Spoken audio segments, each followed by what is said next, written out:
Greetings to you today, and welcome to our daily Devo for Friday, the 20th of September, already today. Our devotion today is entitled Fruit of the Spirit. The Charles Dickens portion of this devotion comes from his work entitled Bleak House, which is where yesterday's came from as well. Talked about a Christian home yesterday. Today, Fruit of the Spirit. Full 7 happy years I have been the mistress of Bleak House.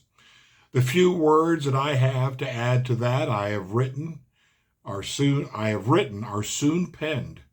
Then I and the unknown friend to whom I write will part forever. Not without much dear remembrance on my side, not without some I hope on his or hers. We are not rich in the bank, but we have always prospered, and we have quite enough. I never walk out with my husband, but I hear the people bless him. I never go into a house of any degree, but I hear his praises or see them in grateful eyes.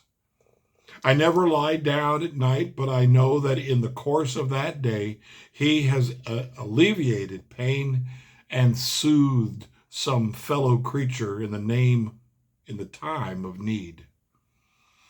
I know that from the beds of those who were past recovery, thanks have often gone up in the last hour for his patient ministration.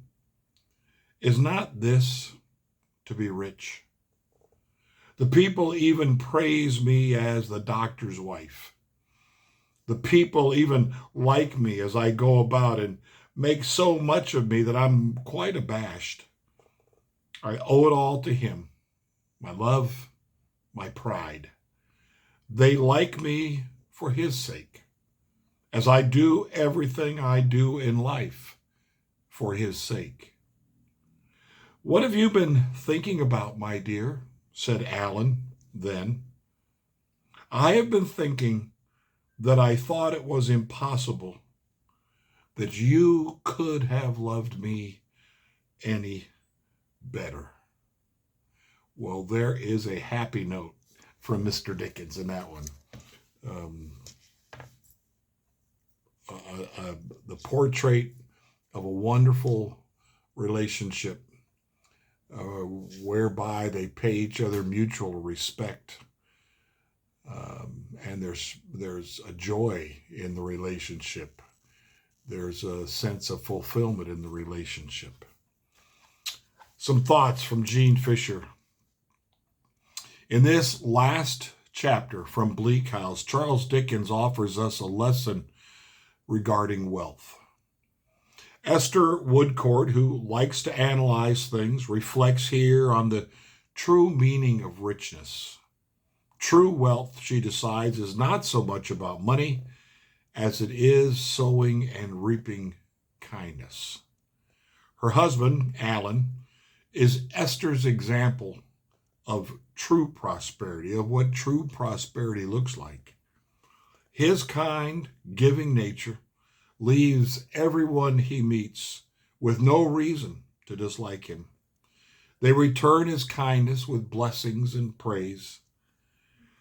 The Bible speaks about the fruit of the Spirit. Galatians 5, verses 22 and 23 describes this fruit, quote unquote, as love, joy, peace, patience, kindness, goodness, faithfulness, gentleness, and self-control.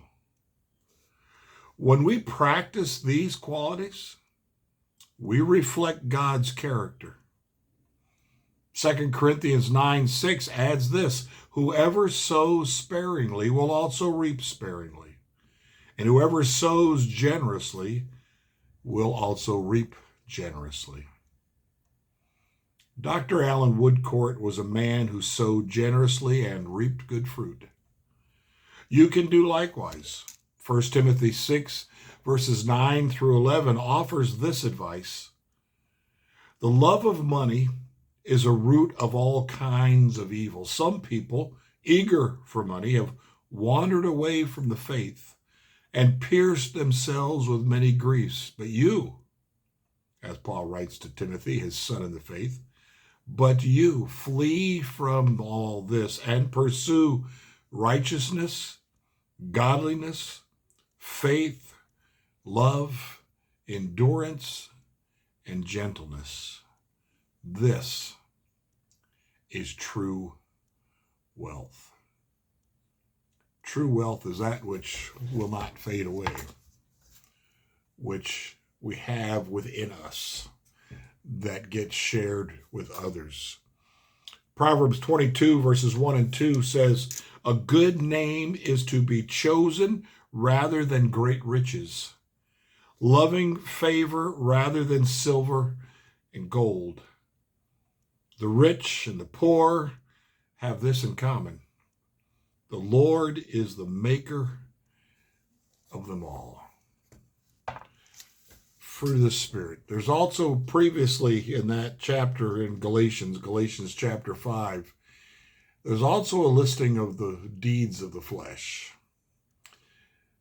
which are all obviously complete opposites of the fruit of the Spirit. The fruit of the Spirit comes from us allowing the Holy Spirit to indwell us and to teach us and to give us the strength and wisdom and insight we need to live in this way: love and joy and peace and patience and gentleness, kindness, self-control.